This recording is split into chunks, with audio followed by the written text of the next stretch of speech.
1930s ang natawo ang anghel nga nagpalangga ka nagpadako sang bata nga sutel. Nagtindog bilang ginikanan amo lang imo nga papel. Hindi lang lola kundi nanay ka nagidya para kay Michael. Itom nga karnero sang pamilya kong ituring. Ikaw lang wala nagtalikod sa ako kag nagapabiling kag nagalaong nga matadlong ang nagatiko nga dalan. Natugas sa mga bisyo kag mga kadumulan. Nay madamo nga salamat sang imo pagsakripisyo. Kung hindi tungod sa imo wala ko malabot handong ko. Kag kung diin ka man subong tani malipayon ka na dagan. Di pasensya wala ko kapuli sang gulpi ka lang nagula. Masakit man batsyagin maski sa ulihin na lang at iyon nga makita takakag mahilian lamang sa atubang sang imo lungon. Pero wala ko sang mahimo tungod wala gid nagaugyon sa akon nga pagpanakayon. Ang lakat sang panahon nagatulog gid ang luha ko sa perti nga kasubo. Tungod hindi ko na makita ang nanay sa akon nga nagpadako.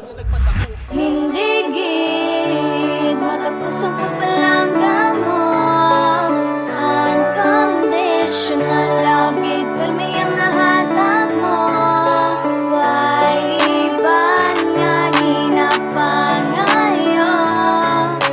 Mabatyagan ko lang liwanag imong ahagom. Naduluman ko pa sa mga bata pa kami. Pwerte ang pag-ulikid kag pagpalangga mo nga grabe. Kung wala kami kataon kag wala kami sang balon. Na obra mo ang tanan nga para lang makatigayon. Sa eskwela kag masulbar ang problema nga natubang. Sa dira pa lang yan ay hindi ka nagid matutungan. Palangga kagid namon kag amon gid handurawon. Ang mga panahon sang kita pa ang malipayon. Nga hinulsul gid ako sa mga sala kung nga nahimo wala pagani ko kabawi sang imo pagpadako. Inkuha ka na ya sa akon sang aton nga makaako. Daw hindi ko pa mabaton kay damo pa ko sang plano para simo kag kung paano ta ikaw nga mapalibay kag makabayad sang gamay sang imo nga pagpangabudlay. Kung diin ako subang tungod niya sa imo nay among nani ang bunga sang papalangga mo kag pag-ubay. Gani salamat sa hindi matumbasan mo aging pakita subong ginabaton ko na mga hindi na nakaliwat makita.